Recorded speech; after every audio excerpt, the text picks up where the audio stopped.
Hi there. Welcome to On the Flip Side, a podcast for anyone who wants to live their best sales life. We're going to be talking to buyers, sales managers, SDRs, and A's about things like what does it take to be a great sales manager? Or how can you go home happy month after month? So let's dive right in.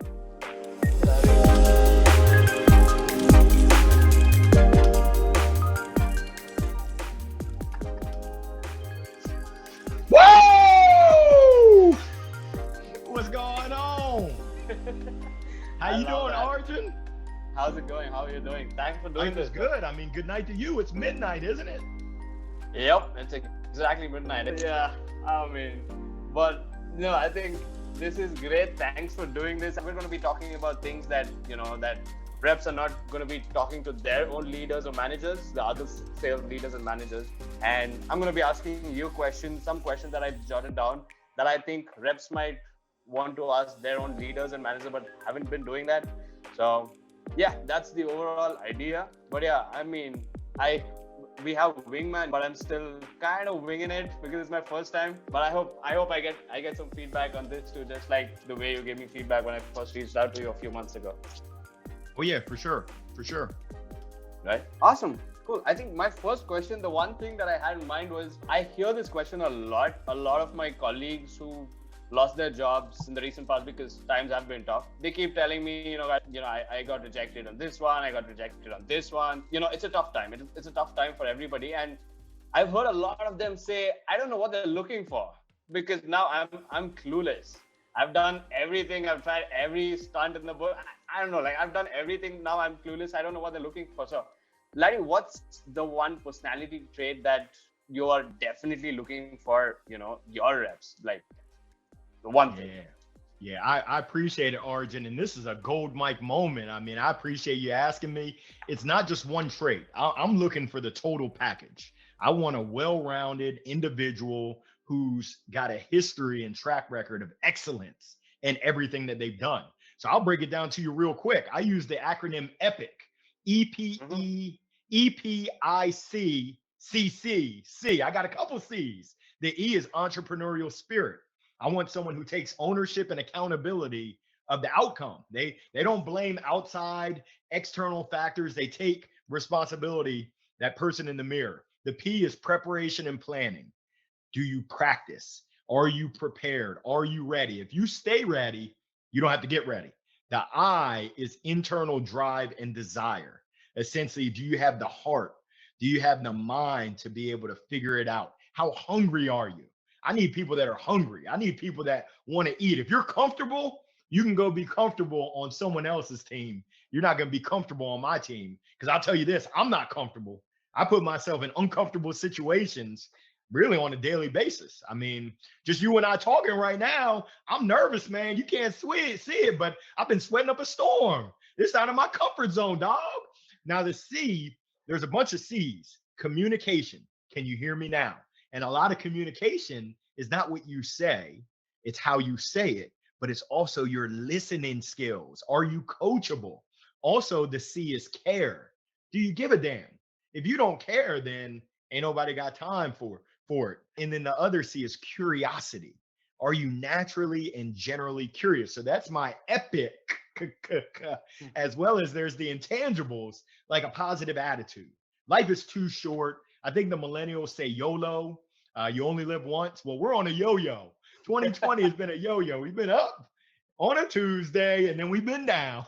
And essentially, I need people that are flexible, adaptable, can roll with the punches, brush their shoulders off, and essentially keep the same enthusiasm even when you get knocked over the head. I mean, I've got all the props. I'm not sure if people can see, but yeah, when you get knocked out, do you get back up with a smile on your face and having learned from your experience? So that's essentially what I'm looking for. Wow. No, I love it. And I think in specific, I love the positivity because it's really easy to, get stumbled down when things are not going away, and picking yourself up is very, very important. I've had a very short stint in sales. I've been around in sales for about 7 or 8 years now, but I've seen about hundreds of guys and girls who come in saying sales is easy. I can speak English. I can do, they think they can communicate, but then they start doing those cold calls. And then when they face rejection, they're like, nah, this is not for me. I'm going to go do something else. I've seen a ton of those people too. So I always respect salespeople for that because they've been through the grind, each one of them too. And in fact, I'm just coming over to this call from a roundtable that happened on Rev Genius where we're talking about communication. Shout out to Rev Genius, a brilliant community. I've learned a ton. And honestly, I'm from India, and we don't really have that culture of community and learning and bonding. And it's more, I'm trying to change that. We're doing an India chapter right now. I'm at the helm of things right now, so I hope things change. But speaking about communities, Larry, I know you're a part of a bunch of them. I know you're giving back quite a bit. I see you pretty much everywhere. You're a celebrity. So I know a lot of people who are also like, okay, I see like 10 15 different communities. Which of these should I be a part of? Because some of them might give you, something to learn. Some of them might not. So again, what are your top 3 communities that you would suggest, up and coming reps to give a shot? Yeah, well, first I want to tip my cap to you for leading the India chapter of Rev Genius. That's phenomenal that you would step up and create that network, that opportunity to interact and learn from each other and support each other. And you're absolutely right. I mean, just yesterday, last night, I had a mastermind group that I'm a part of. It's 6 of us that get together and support each other. On Fridays, I have another group of Black males that we support each other. There's Rev Genius. There's a ton of sales growth related communities. I would ask each individual to really think through and write down, what are you looking for in a community? Are you focused on the education? Are you focused on the networking? What does your bandwidth look like? What does your budget look like? Because some of them, they can break the bank if you're balling on a budget. And I'm a big proponent of investing in yourself. And that's both a monetary investment, whether it's some of the Patreons that are out there. Kevin Dorsey has a fire Patreon. Scott Leese has an awesome Patreon. But there's tons of resources out there. But you've got to determine, what are you looking for? What are you seeking? And which one? It's kind of like a car. I can't tell you that this car is right for you until I know, what are you looking for? Oh, you got a family? You're looking for gas mileage? Okay, I got the minivan that's perfect for you. I'm not going to set you up in a sports car, a 2-door sports car. You got 3 kids. So essentially, I ask each individual sales professional, or even those that are considering entering into sales, to really think about, what do you want in that community? How active do you want to be? And then you can really, once you understand those requirements of what you're looking for, you'll be able to understand which one will be the right fit for you to pursue. Awesome. No, I think that is extremely important because yeah, I mean, even when I joined Rev Genius, I didn't know what I was doing. I sell to VPs of sales and directors of sales. I thought, okay, let me know these people because I know a ton of prospects like who I've reached out to in the past. We're all part of Rev Genius. I'm like, okay, that's another avenue. That's honestly why I reached, joined Rev Genius. And then I saw it's just that number of people that I've gotten to speak with after joining Rev Genius.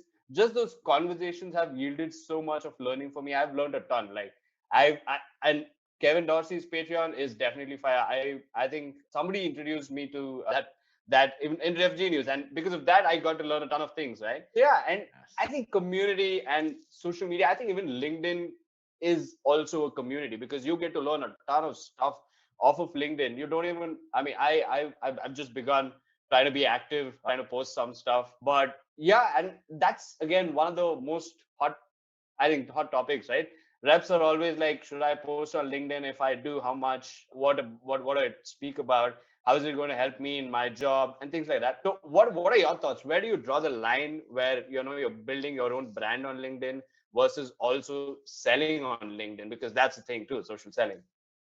Yeah, and once again, it's individual. I mean, I encourage any sales professional to make sure that you prioritize what's important to you. I hope that hitting your number and learning your business, learning your company, your prospects, your customers is a top priority. So you've got to determine how much time you spend and where you spend that time. If you focus all your time and attention to building your brand and you're not hitting your numbers, you don't have much credibility in my book. How are you going to teach me to hit a number and to have excellence in sales when you haven't had excellence in sales? So I would encourage each and every person to look at their situation. And if you're taking care of business, you're hitting your numbers, you're progressing your knowledge, you're progressing your relationships, you're building your true genuine network, you're getting deep roots, by all means post content, be active, but you've got to make the decision on where do you spend your time, what does that look like, and what's the purpose, what's your why, in terms of why are you posting content, what are you hoping to accomplish. And you're absolutely right. I mean, LinkedIn is the biggest networking sandbox professionally that's out there. One thing I would caution is that it can be a bit of an echo chamber where you start to hear the same things and it's like that's gospel. And in my Steve Harvey Family Feud voice, I say survey says, yeah, everything that's just because it's posted on LinkedIn doesn't mean that it's true. It doesn't mean that it's going to work for you. So I encourage folks to use this space between your ears called your brain. We've all been blessed with brains. Use your brain to think through, does this make sense for me? Is this the right approach for me? And then how can I go to it? Like I said, I played baseball in college, and just because Cal Ripken used to bat, his batting stance was like that. That wasn't right for me. Just because Ruben Sierra batted like this, that wasn't right for me. I had to find what was right for me. Elbow up, nope, that wasn't right for me. So each and every person has to find what style, what approach is going to work best for you. And that takes patience. It takes time. It takes a lot of hard work, as well as sometimes you got to be flexible. You got to be able to pivot and try a different approach. So that's just my encouragement. I encourage folks to expand their horizons outside of LinkedIn. LinkedIn is awesome, but there's other avenues where you can learn. There's the good old-fashioned book, reading a book. There's YouTube. There's oh goodness, there's tough Twitter. You can find stuff on Twitter. I mean, what else? Let me see. Hold on, I've got it right here. There's Reddit. I mean, there's just a lot of different resources out there. Masterclass, and you don't have to learn from quote unquote sales professionals. You can learn sales skills from leadership, from other industries. So I encourage folks to be lifelong learners and look for those opportunities to take lessons. And I know it's kind of outdated, not outdated, but it gets played out. There's so many lessons you can learn from sports. I mean, I love sports. There's so many life, so many sales, so many business lessons you can learn from just sports, team sports, individual sports, youth sports, you name it. Absolutely. I think team sports more so, because I just came off also. I was watching your last LinkedIn video that you posted about where you're talking about the me monster. That's huge.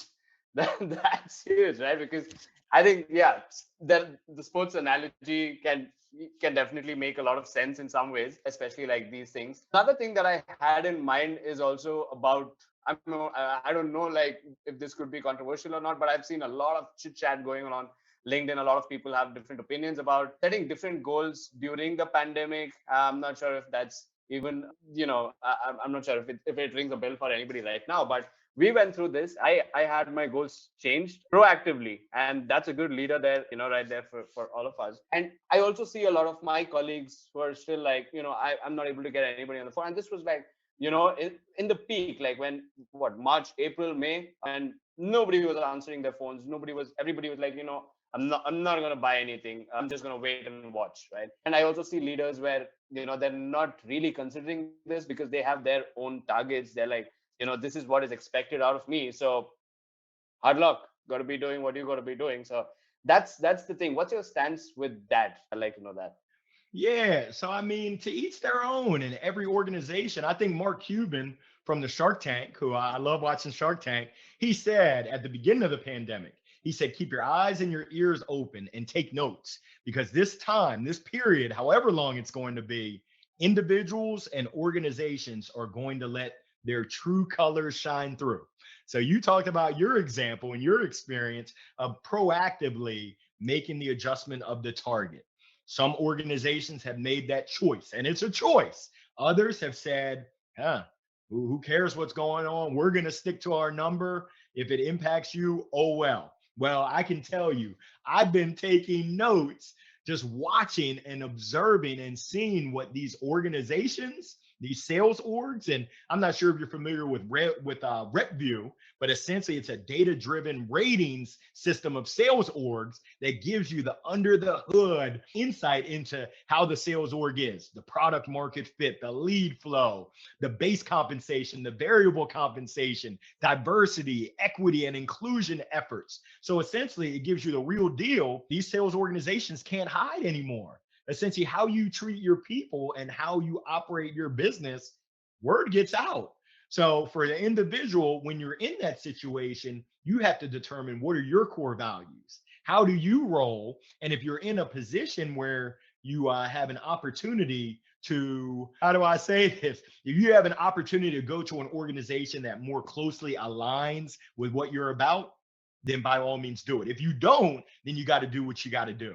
So what I think is going to happen in 2021, and I don't know when, I don't have a crystal ball, but when things start to return, we're going to see a lot of free agents, if you know what I mean, that are going to be making jumps, because people remember not necessarily what you say, but what you did and how you made them feel. So I think empathy is putting myself in someone else's shoes. If I'm a part of an organization that said, hey, we see everything that's going on, but we're going to say we care, but we're going to act and show you that we don't really care about you. That what goes around comes back around. So I can tell you as a sales leader, I'm a big believer in making sure that you satisfy your commitments to your shareholders, to your employees, to your customers. And I think you can do all of those if you just put on your thinking cap. So many times people get stuck in this rut of just one way. There's only one way that we can do it, and we have to do it that way. And it's like, hey, open your mind and let's just think about it. Could we still accomplish what our goals are, adjust them, and make sure that we're taking care of our customers, we're taking care of our employees? So I believe that you can have it all. I want it all. I think you can. I love it. I love it. I in fact had, I have a colleague who's a VP of sales in another startup here, and I was speaking to him. What they did was they also adjusted goals for all of their reps. I think in the month of August, they lowered their targets because of, the pandemic and everything. And guess what? August was their best performing month in the last 2 years. Right? When you take care of your people, it's amazing what they'll do to support the organization. And that's across the board. When you don't take care of your people, it might not be immediate, but it's tough to sustain if you're not taking care of your people first. And the best example that I've had live was a company called Intuit, the makers of TurboTax and QuickBooks. They not only preach that employees come first, but they practice it in everything that they do. They talk about their true north, employees first, because happy and engaged employees make happy and engaged customers. Happy and engaged customers make happy and smiling investors. And you can check the Carfax, you can look at Intuit stock price, INTU, and see that holds true. The numbers don't lie in this case. Absolutely. I think that I've seen this a ton of times on LinkedIn. People keep resharing this. I think even till this day, I think Richard Branson said, you take care of your employees and, your employees will take care of your customers. That's going to hold true for eternity, I feel. And I've been in shitty organizations too. I'm not going to name them, but I think I wrote a post about it on LinkedIn. We had a mental health webinar going on. So I was like, this is a very shitty experience that I went through. So I had a probation period of 3 months. I got hired, and it was difficult because it was difficult. It was a whole different industry for me, a different vertical. I had no idea what I was getting into. It was a startup, so I kind of understand for the most part. But towards the end of 3 months, I knew I hadn't really done as well as I would want myself to. But the weirdest thing was towards the end of that, I think for the last 10 days, I was still going about my business. I was reporting to my CEO back there. And I was going about my business, giving updates and saying, okay, these are the things that are not going well. These are the things that are okay, that are getting better. But the weirdest thing was the CEO stopped responding to me for 10 straight days there. I had no idea what the hell was going on. And at the end of that month, the HR calls me and she's like, we don't think it's really working out. I'm like, I can't believe there are people running companies like this today, but I wish them all the best. They got a good big funding round also. I'm like, okay, it's fine. But yeah, I think treating your employees well is something. And I think after I joined Wingman, I'm beginning to see all the flaws in the other companies that I was working with, because until you see the good, you don't really realize what the bad is. I used to think all of my previous companies were the best until I came here. So I'm glad that worked out. But yeah, no, Larry, I think that's all I had. This was amazing. It's always fun talking to you, even on LinkedIn. I think your positivity and just your smile comes through even when you're just typing a freaking message on LinkedIn. And it makes my day. And you're doing midweek motivational videos these days. You're doing a ton of videos. Please keep doing all of those, because I watch them. A lot of my friends watch them. A lot of people on LinkedIn watch them. So thanks. Arjun, I appreciate you. You're making me blush with all the kind words, but I hope you know I'm appreciative of you. I want to wish you, I know you had a recent birthday. What a blessing. Happy birthday to you. And I just wish you all the best, continued success, and whatever I can do to help, you know where to find me. Just let me know. For sure, Larry. Thanks for your wishes too. But yeah, we should definitely stay in touch. I'm gonna keep watching your videos, reading your posts. But yeah, let me know if I can help in any little way I can, though. Anything at all. For sure. The next time I'm gonna, we talk, I'm gonna get a golden mic for myself. Thank For you sure. so much, Arjun.